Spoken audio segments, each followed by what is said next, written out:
Yoyyaa nagaa keessanii maatiiwwan chaanaala keenya bakka jirtan maratti nagaan koo isin haa qaqqabuun isiniin jedha. Arras immoo akkuma baratame viidiyoo jabaatiin walitti deebineetu jirra jechuudha. Viidiyoon har'aa kunis maallaqa keessan eessatti akka baaftan, maal akka bittan, bakka waliigalatti waa'ee aappii kanaa maal jedhee akkan isiniif ibsu hin beeku jechuudha. Barnootawwan kanneen kana dura barsiifne hunda isaa ni caalaa jechuudha. Fi kun isa angafaati jechuudha. Aappii ajaa'ibaa kana immoo buufattanii akka itti gargaaramtan, akka itti fayyadamtan abdii guutuudha kanan qabu. Viidiyoo kana viidiyoo dinqii jennee haa moggaafnu. Sababa dinqii ta'eef immoo laayikii tuqaa isiniin jenna. Laayikii tuqaa isiniin jenna. Gaaffii yoo qabaattan koomentii irratti nu gaafadhaa. Gara viidiyootti otoo hin deemin dura immoo kanneen YouTube chaanala keenya faana taatan subscribe gochuudhaan gara maatii keenyatti dabalamaa isiniin jenna. Mallattoo bilbila bukkeetti dhuftu tuquu hin dagatinaa isiniin jenna. Viidiyoo har'aa akka jaalattan shakkii tokko hin qabu. Amma gara viidiyoo keenyaatti. Tole egaa aappiin keenya Manify jedhama. Play Store irraa buufachuu hin dagatinaa. Dhumarraa akkamittiin akka buufattan isinittan agarsiisa. Steeppiidhaan hanga dhumaatti nafaana bu'aan isiniin jedha. Tole egaa aappichi kunoo kana fakkaatti jechuudha. Tuqxanii yeroo seentan aappitti meegabaayitiin xixinnoo namoonni yeroo gabaabaa keessatti namoonni hedduudhaan kan buufamedha jechuudha. Fuula kana qabattee yeroo isiniif dhiyaate get started kan jedhu kana siixuxxu erga ishii tuqxanii amazing kan jettu kana tuqxaa ready kan jettu kana si'a tokkoof ni tuqxu jechuudha. Kun wantoota garaagaraati websaayitii isaanii irra singeessuudha wantoota garaagaraati jechuudha. Kana asii eegsisi kanarra ni tuqxu jechuudha. Kunoo fuula ajaa'ibaa kana qabatee isiniif dhufaa jechuudha. Yeroo ishii irra tuqxanii asirraa immoo gara isaatti otoo hin bu'in dura wanti sirreeffattan ni jira jechuudha. Kunoo tuqsadee kanarra ni tuqxu. Erga tuqxanii settings kan jedhu kanarra ni tuqxu. Waan biraatti hin bu'inaa. Erga isarra tuqxanii kunoo gadi kan jedhu kanarra ni tuqu jechuudha. Biyya keessa jirtan ni filattu jechuudha. Ani kanan jiru Itoophiyaadha. Isinis immoo biyya barbaaddan filachuu ni dandeessu. Biyya barbaaddantu asirra jira jechuudha.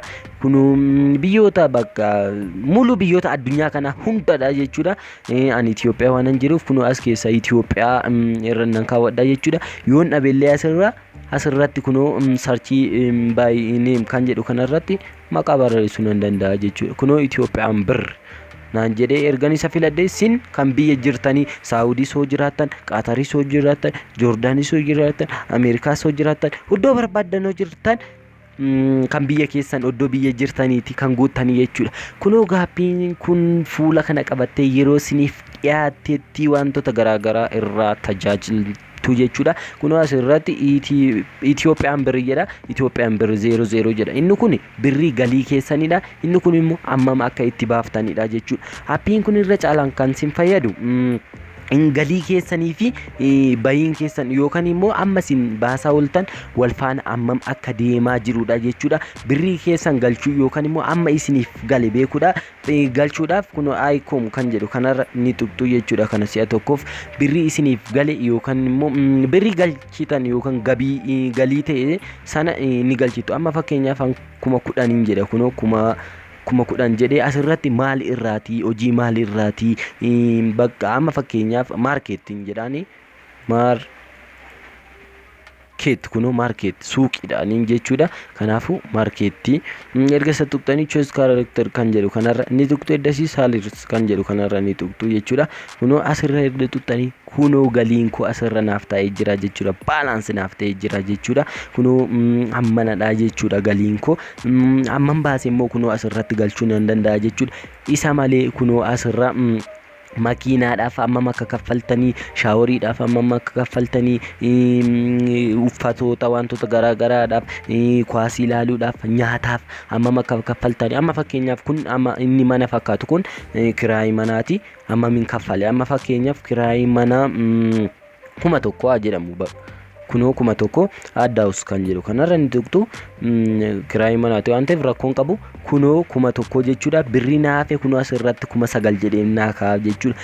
Kana malees immoo kunoo mallattoo bilbilaa kanarra tuquudhaan kaardii abbaa meeqa akkan guutadhe fakkeenyaaf abbaa 50 jedhee ta'e aadde communication kan jedhu kanarra nan tuqaa jechuudha. Kunoo birrii amma naafe kunoo 8,950 asirra naaf kaa'aa jechuudha. Kunoo kan manaa wantuqe gadiin qaba gadeewwan qabe kunoo asirratti meeqa kan baaseef manaaf natti himaa jechuudha.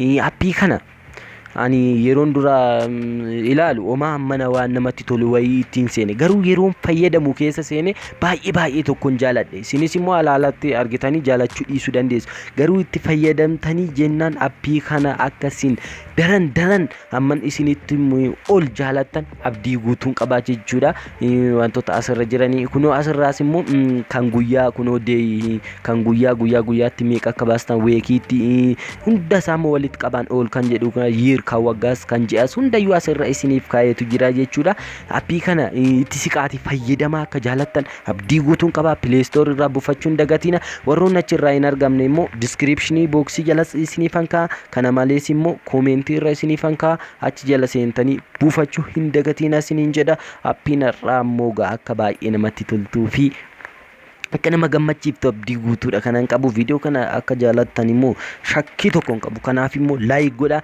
obboleeta keessaniif immoo share godha videoon kun akka baay'ee isaan gargaaru abdii guutuun qaba itti siqaati fayyadamaati ulfaadhu jettu galatoom jettu gaaf tokko jechuudha erga itti fayyadamuu jalqabdani guys videoon keenya irraa kana fakkaatti next video biraan hanga walitti deebinitu nagaanaaf ta'a